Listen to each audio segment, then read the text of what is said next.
Please can you remind me, if you'll be so kind, staring out into space, asking God to hear my case, trying to think of all things past. How long will my memory last? The purple angel, purple angel, purple angel, you're next to me. Hi, everyone, and welcome to Alzheimer Speaks Radio. I'm so glad you could join us today. I am really excited for the conversation we're going to have today. I will introduce Becky here more formally. She is just so passionate and full of energy, and you're going to adore her just as much as I did when I met her in Iowa. For those of you who don't know me, I'm Lori La Bey. My mom had dementia for 30 years, and it changed my life and changed my career.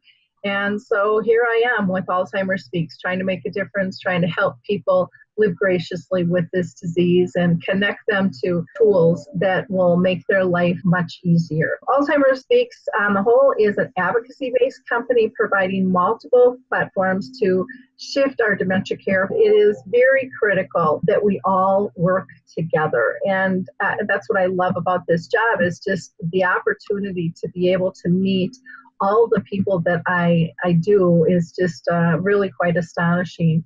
We also are a media platform to help others build their brand without having to redevelop everything. And so if you're a company or an organization that wants to connect to Alzheimer's, dementia, and caregiving, reach out to me, because we'd love to help you do that as well. We've been doing this since 2009.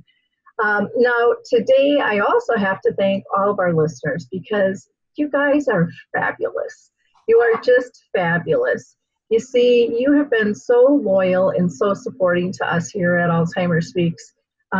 You are the ones that got us recognized by Oprah and Dr. Oz and ShareCare and Maria Shriver, and that never would have happened without you guys just taking those couple of seconds to share our content with your sphere of influence. Your likes, your clicks, your shares, they're powerful, and don't think for a second they're not. And you really are a big, major part of our community, and we'd love to invite you to tell your story on Alzheimer Speaks if you're comfortable. So reach out to me. You can just go to alzheimerspeaks.com and click on the big Contact Us button and tell me your story. And we'll set up a time to chat and let others know what you're doing to make a difference, or what changes you'd like to see and what ideas you have. I also always like to give a shout out to a few organizations that I just adore. And one is Maria Shriver's Women's Alzheimer's Movement. She does a thing called Move for Minds every June, where she raises funds for research for women. If you haven't met her, she is absolutely fabulous. And she puts out a magazine, or I should say a paper, every Sunday called the Sunday Paper, that I can't wait till every Sunday morning when I wake up to open it, because she's so uplifting, and yet she's so authentic about her life and the people that she meets and interviews. And she's really about making change and raising everyone's voice. So check her out. You can go to the women'salzheimersmovement.org. Care to Plan is a beta test resource directory specific to dementia that's out right now, and it's very cool, and it's going to be really powerful.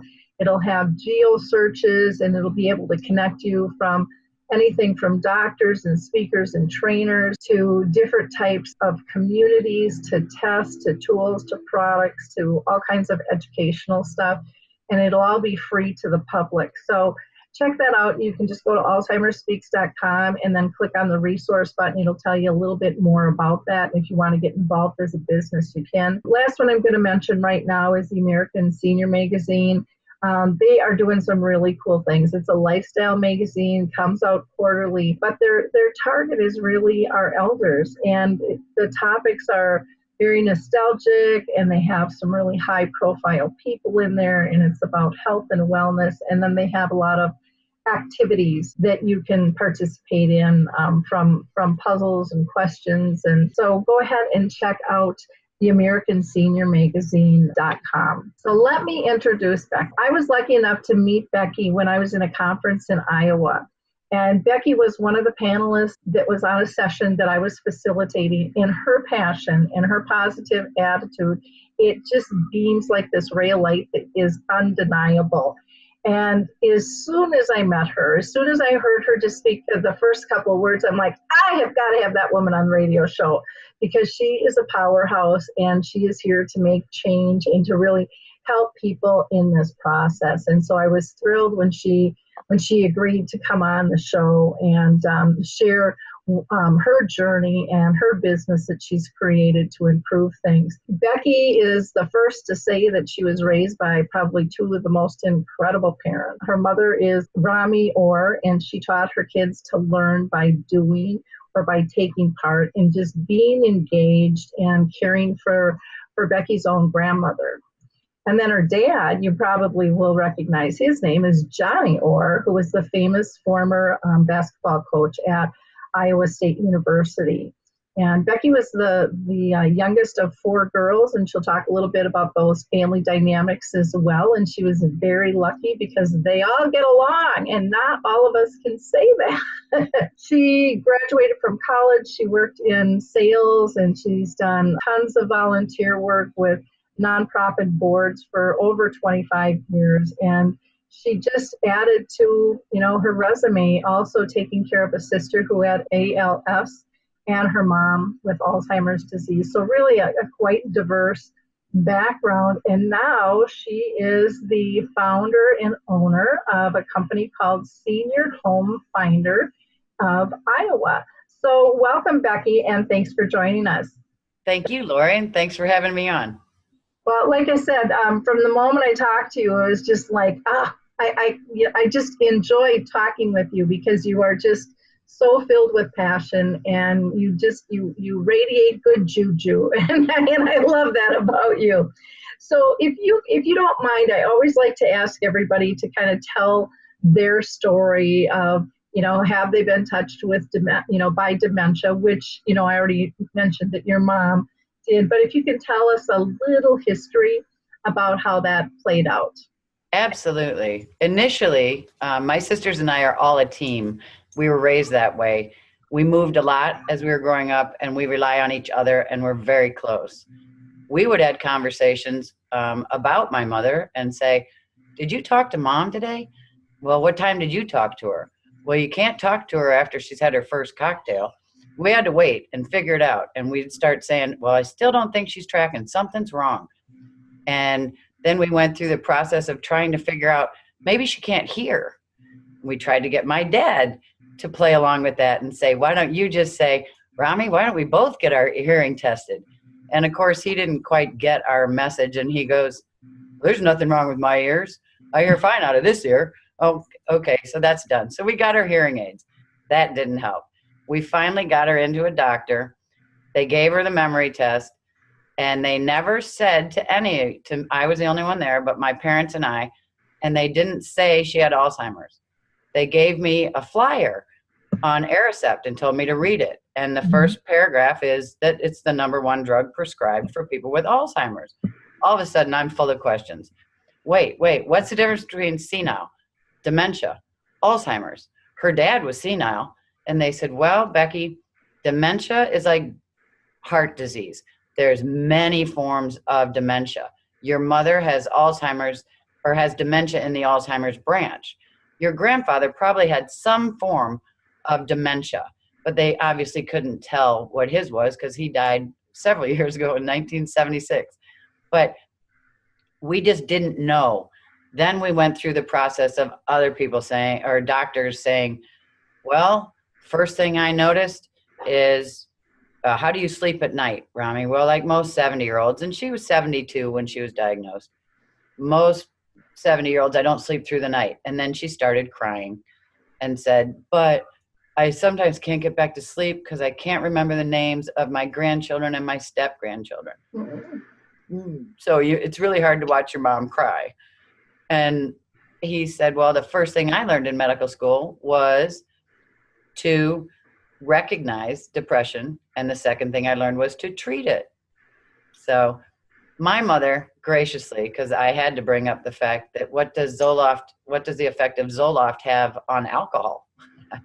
My father goes, well, we only have 2 or 3 drinks a day. And of course, I had to mention that his 2 or 3 are equal to my 5 or 6. But anyway, he looked right at my mother and he directed everything to her. And he said, you know, Rami, alcohol won't make you feel better. She gave it up that day. She gave up driving that day. And in retrospect, my father's at an event raising money for Alzheimer's and he makes jokes about it. Damn glad I didn't get that disease. She had to give up driving and drinking, you know, and he didn't want to. So we've all had a very good humorous look at it.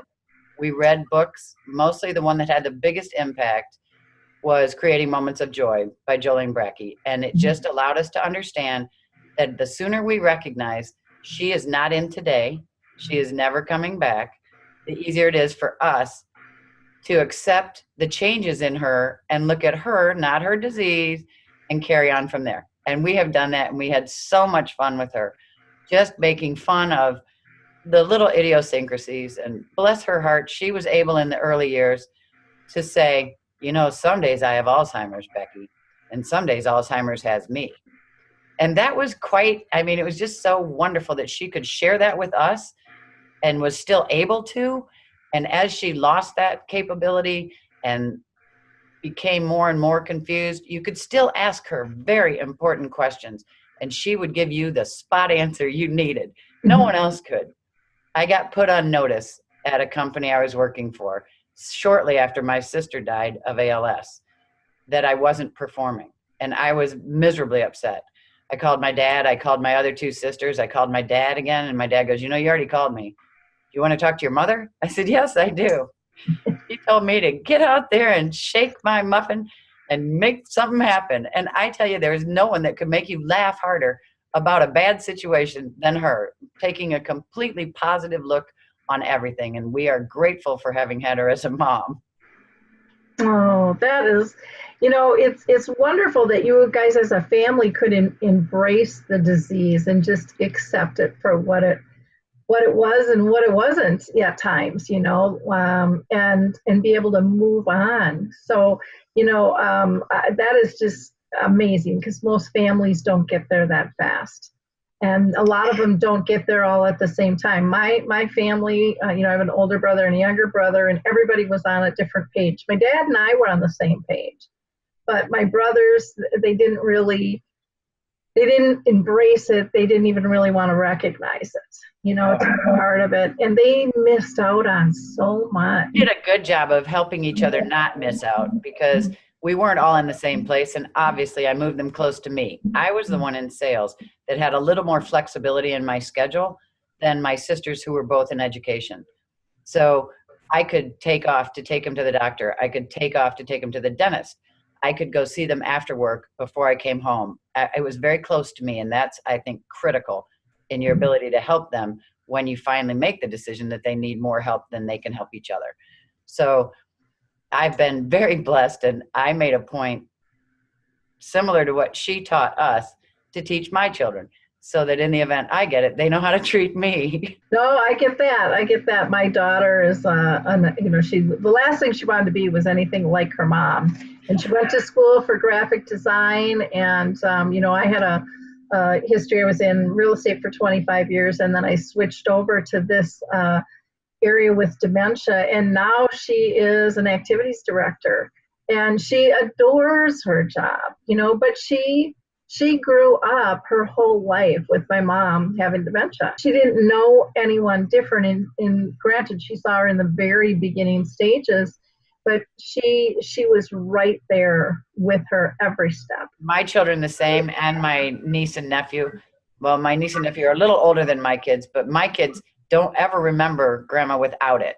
Mm-hmm. I know there's a lot of people that try to, keep it from the kids, and it's not their problem, and we shouldn't be looking at it, in my eyes anyways, as anyone's problem.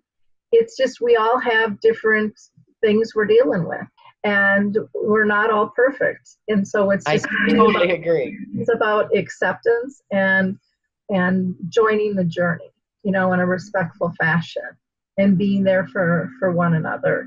I also loved what you said about when you wanted to talk to your mom, because, she just cemented it all together for you. And just, and my mom was like that too. She was like the safest person to talk to, because there wasn't any judgment. It was like, just get on living, just keep going. You're doing, maybe these ones don't appreciate you right now, but others do. And just, you have something to offer. And no matter what my day was like, there was just this calmness and this comfort of acceptance with her. And I agree. I even could go to her when I was having, as a single mom, you run into different parenting issues. And I had to discipline my daughter, and I could go sit with her. And this is after my father has passed, and she's in the memory care unit. And I could just sit with her and explain my situation. She would look very interested. She didn't know my name. She didn't know, she might have known I loved her, but she couldn't identify who I was. But she still had the wherewithal to look at me and say, you have the hardest job. Oh, thanks. Yeah, I'm aware of that. I was hoping you could tell me what to say. But anyway, and she was always very much in the moment. And she really didn't know whether she'd eaten or anything, but we didn't look at that. And we didn't talk about, what'd you eat for lunch? We came in, they typically, in my opinion, are similar to parrots.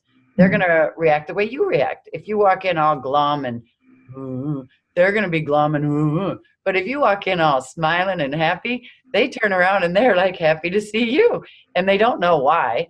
They're not even conscious of how they imitate, but they do. And they have a tendency to be much happier if you smile at them than if you don't. Yeah, well, and it is kind of human nature to model what's before you. We've all been in a meeting or gathering with friends, and that one person comes in and just changes the whole atmosphere because of their mood and their energy, and everyone was doing good before that, And so I think it's something in us that we just don't even realize we're doing. But it's such an important thing to recognize and understand when you're dealing with somebody with dementia, because a lot of times we get mad at them for acting a certain way, and they were fine till we came in, and they're really mirroring us. And so I think sometimes we're mad at ourselves, but we don't know we're mad at ourselves. We don't like that energy or whatever it might be. So yeah, it's great information. Now you changed jobs now, and you've created this company called Senior HomeFinders of Iowa.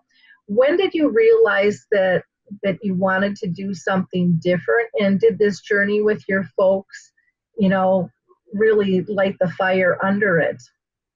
Thank you for asking. It has been a culmination and a thread my whole life, as we were always encouraged to do community service and help others.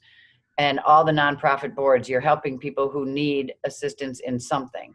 Mm-hmm. Children living with cancer, breast cancer awareness, Alzheimer's, Prevent Child Abuse Iowa, all of them, you're helping people do something better. It was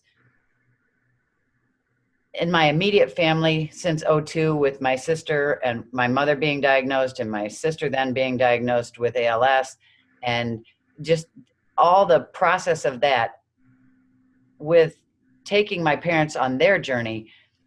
I realized in talking to other families, in everything I did in helping them, there was gaps in service. And the gaps were in the figuring out which community you had an option to go to, figuring out what you were looking for, trying to figure out how best to serve them once they're in the community. And I just decided that it is really important for somebody to be their advocate when they're making that decision, because no one wants to move out of their home. Yeah. Well, and it's so, I remember, with my mom, my mom had dementia, then my dad got cancer. And because I was in real estate, I knew what the continuums of care were out there and available. But so many people didn't have a clue. They thought it was their home or nursing home, their home or nursing home. And there's so much in between there. And there's places people can live together without having total care. and you can get in healthcare, you can stay put, and all of those different pieces. And it's complicated. And then once you figure that out, then it's okay. I don't know, I want to go from A to B, but what about everything in between? And how do I get there? That's not easy either, weeding through all the stuff and figuring out the timing, or if somebody has to sell and stuff. So do you help with all of that? I do. I have a number of people that assist me. I can help them, and I provide them with a variety of options based on their health, their finances, and everything in between. I will give them 3 or 4 options. I'll accompany them on a tour of those communities. In the event they need to downsize to move into those communities, I have a couple different companies locally that will help that transition that I work with. I also have realtors that will help in the many communities in which I'm helping people, help them sell their homes, help them make that transition easier. I'm not actually a realtor, so I can't sell their homes or do that for them. And I'm not very good at decluttering. So I need someone else to help them with that too. So, but I am partnered with a lot of people that provide that full service offering. Yeah, and that makes such a big difference. I know when I was in real estate, I mean, I would just have classes with people about the options. And then, how do you get from A to B? And I mean, some people make a decision really quick, and some people, I mean, I had one little lady, she called me out 11 years later. And then she went into her kitchen and she opened up her drawer and she pulled out all the information I gave her, and she popped open the pen I gave her, and she sat on the couch and she said, okay, I'm ready now. Right. I'm ready to do this. And I was amazed. I even knew where that stuff was, or, renewing me in the process. But, everybody's pace is different. Or other people, I remember meeting with a builder one time, and I was doing kind of an educational thing for real estate. And people were shocked that some of their friends were there. And one of the things that came out in the discussion was people said, well, but they made their decisions so easily. And I'm like, no, they just didn't tell anybody they were going through all this turmoil, because most people have a lot of turmoil, a lot of emotions that they're weeding through. And they just made the decision. So it looks like it's easy, but everybody has to go through that process. And to have somebody stand by you and support you, because there's a lot of single people too that don't have a partner or don't have family to bounce these big decisions off. And that's very scary. They are daunting decisions. Mm-hmm. For 3 years, 4 years, we looked at different communities, my mom and dad and I, and my dad would always come out and say, I don't want to live with a bunch of old people, and he was getting there himself, if not already there. But you just have to continue the discussion. You have to have an open mind and an open ideas for them, because they're not going to do it till they're ready. And when they are ready, they need help, because it's really hard to make that move and to make that decision. Yeah. I know with my folks, they had moved from their home up to the lake. And at that time, my dad was healthy and my mom was early onset. And and I would talk to them probably 3-4 times a day. I would just touch base, make sure everything's going okay. And it wasn't until August, and it was August 1st, my dad's birthday. We were sitting on my patio having a birthday party, and it slipped out that winter my mom had fallen up at the cabin. And between the house was not connected to the garage. And here they are at the end of a peninsula. All their neighbors were still traveling, but mom and dad weren't able to do that anymore. And she fell, and he had just a heck of a time getting her up, because by this point then he was recovering from his cancer, and he was in a weakened state. And he literally, I asked my mom, because she was rubbing her knee, I'm like, what's going on? Oh, I fell this winter. She remembered that. And I said, well, when did that happen? Oh, ask Dad. I have Alzheimer's, she said. So then my dad tells this story of my mom falling, and she's on this big slick pack of ice.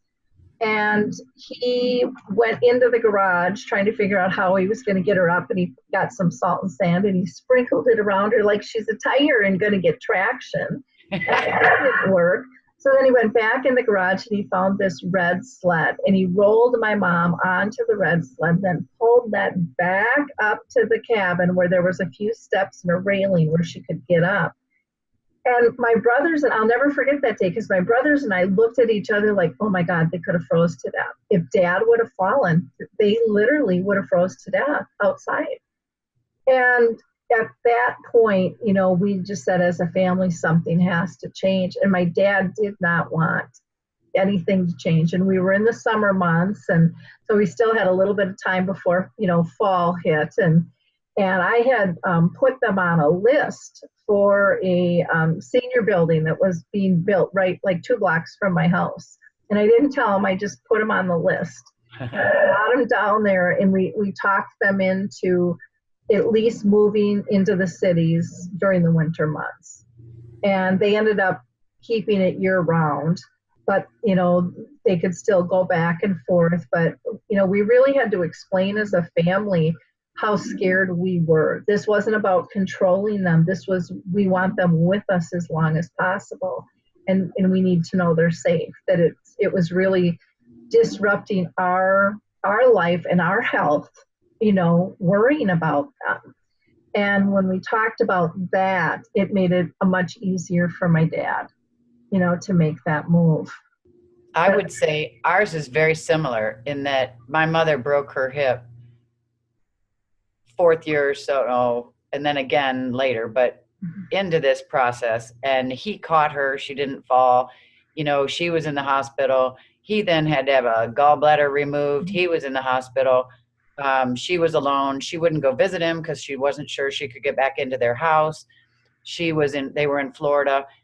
Our discussion finally mounted around the fact that, Dad, if something happens to you, Mom can't tell anyone.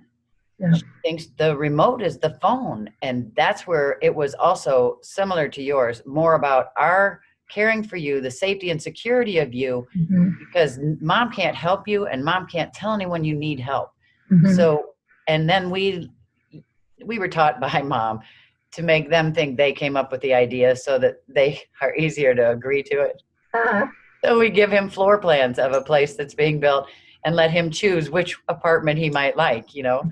And humorously, he went with 2 sinks in the bathroom because they've always had 2 sinks in their bathroom. Now, I don't know many communities that actually offer that. They offer 2 bathrooms, but not always 2 sinks in one bathroom. But it worked out beautifully for them.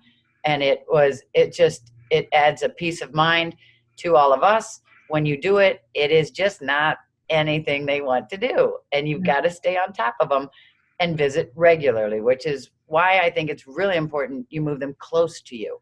So you have the option to go as often as possible because they're still very valuable in your life.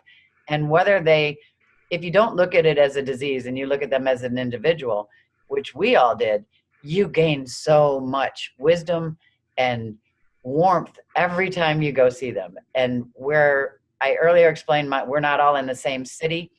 We always keep in touch with each other. Saw Mom today, saw this, did that. Mom was like this, Mom was like that. And we always kept each other in the know so that none of us felt like we weren't able to be there. That's nice. I have to say about moving them closer, I think that's what a lot of people think. And what I saw in my experience was that a lot of families have good intentions of changing their patterns. But if they truly haven't been involved, my experience over that 25 years when I was doing it was that very few change.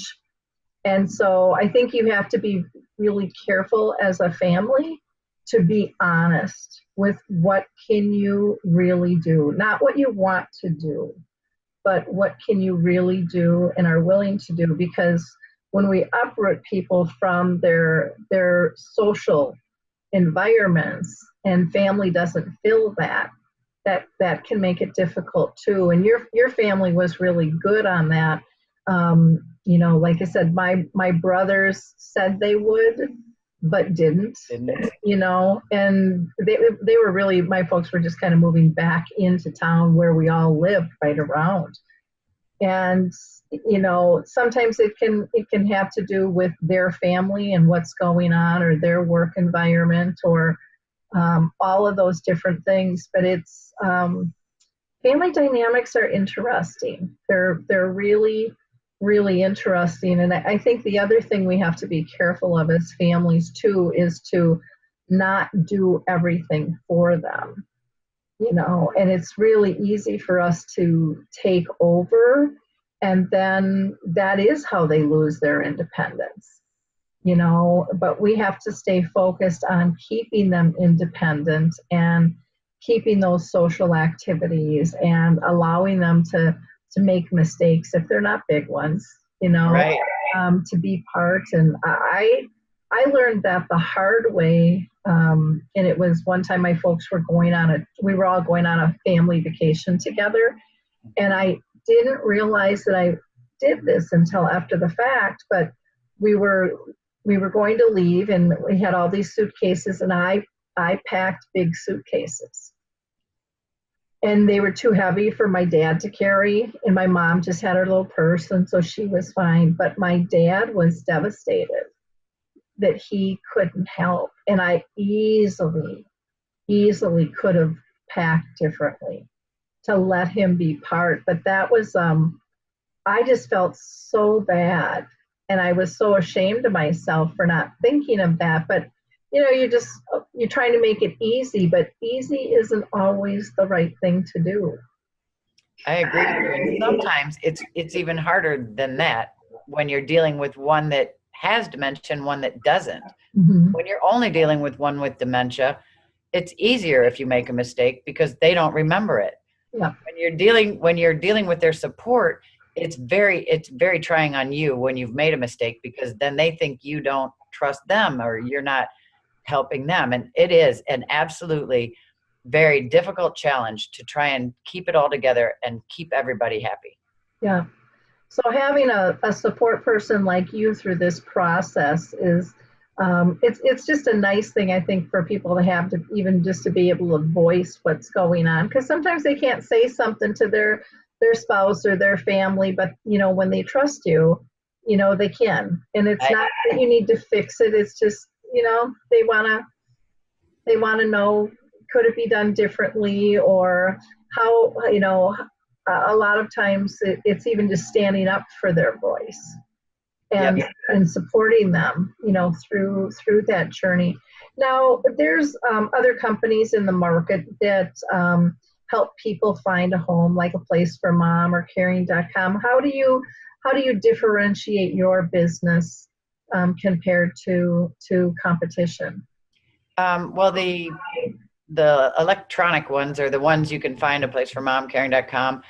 They offer a service, but they don't accompany you. They don't assist you in making the decision. I'm not directing anyone in their decision. I'm providing them with the information in their home that they need, that they want to consider. There is no pressure.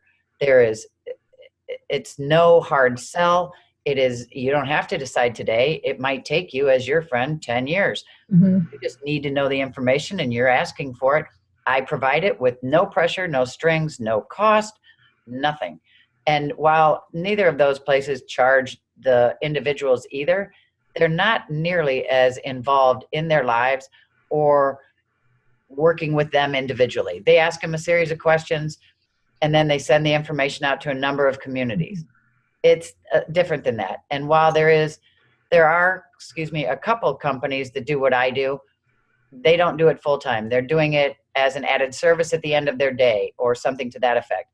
But here in Iowa, I think I'm fairly new as an idea for business, but it's not new anywhere else in the country. And I'm just thrilled to be able to be fulfilled helping others, as that's the primary motive of everything I've ever done.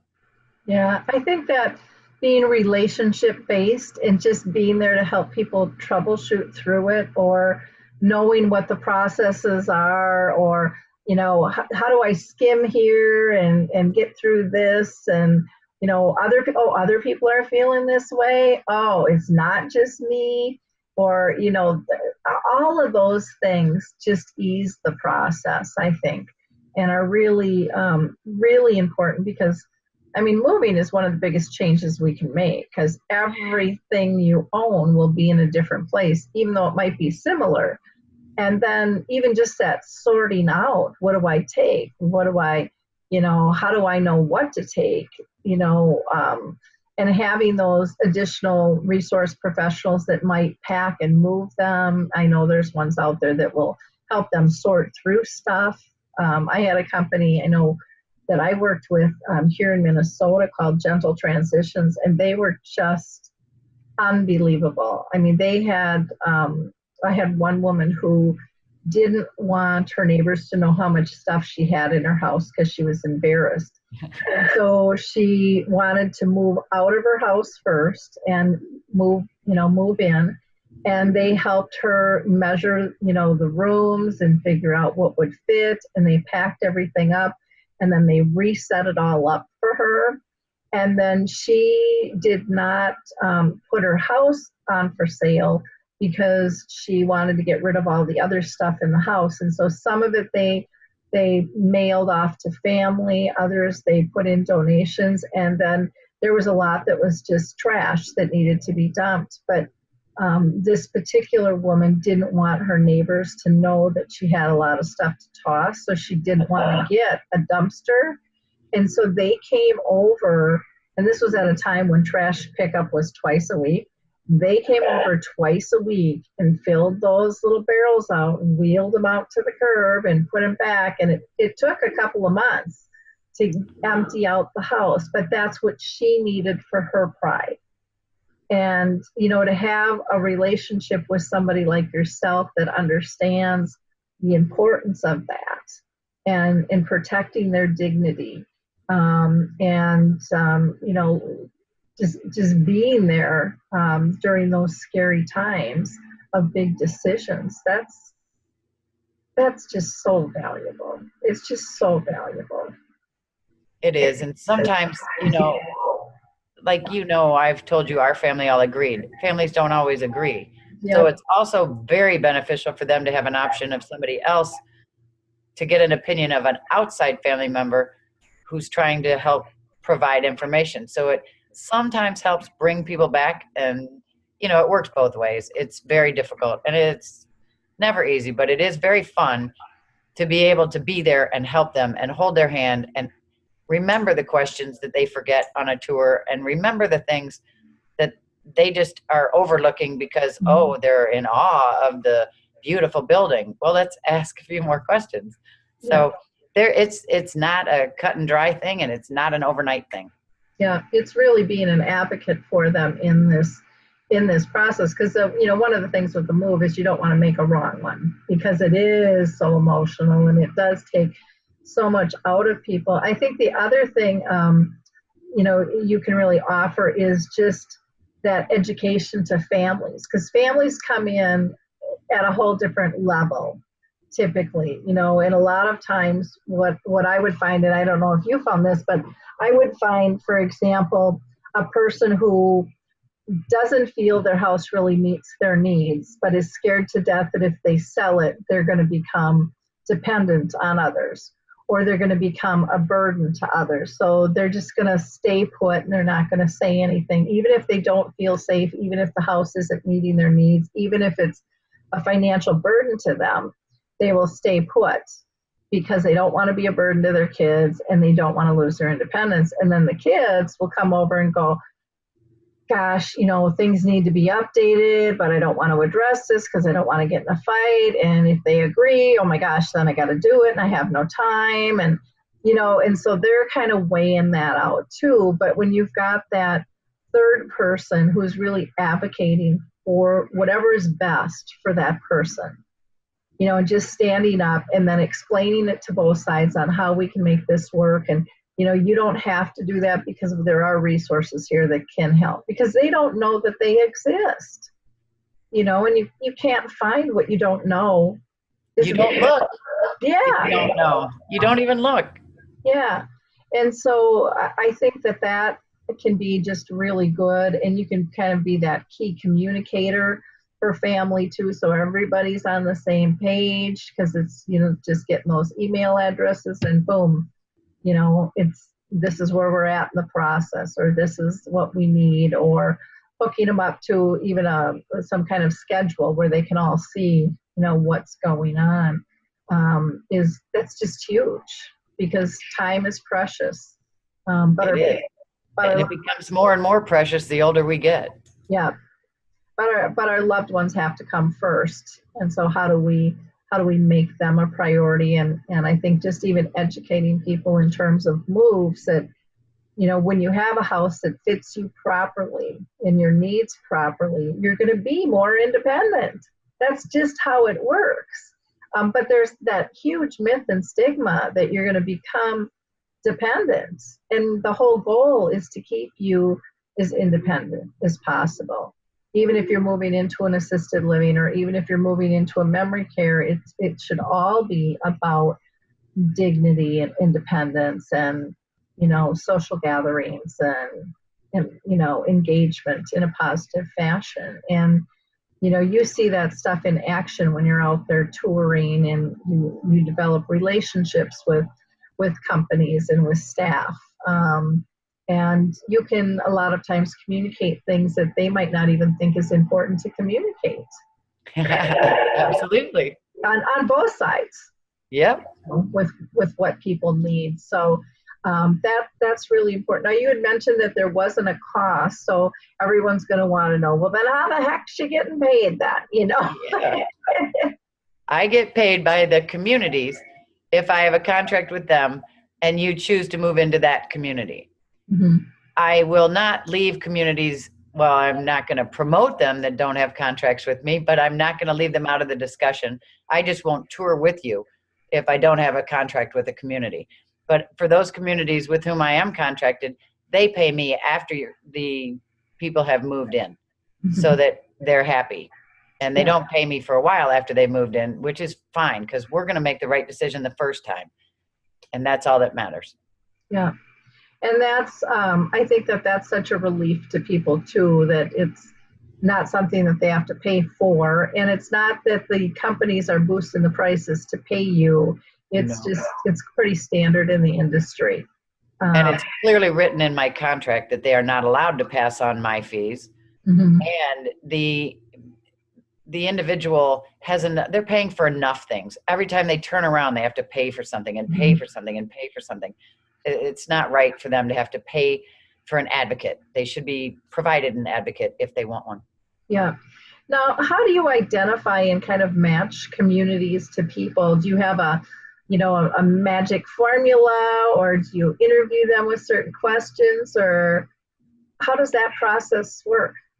I interview them. I interview their kids. You get a real good idea. And as you said, people don't really change, mm-hmm. and based on their livelihood. So you get involved with the family to figure out what their best option is. Is your best option to visit during lunch when you're at work?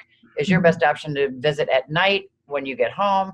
Mm-hmm. How often, are you totally engaged? And you don't ask it that quite clearly. It's very easy to figure out pretty quickly what their level of interest is.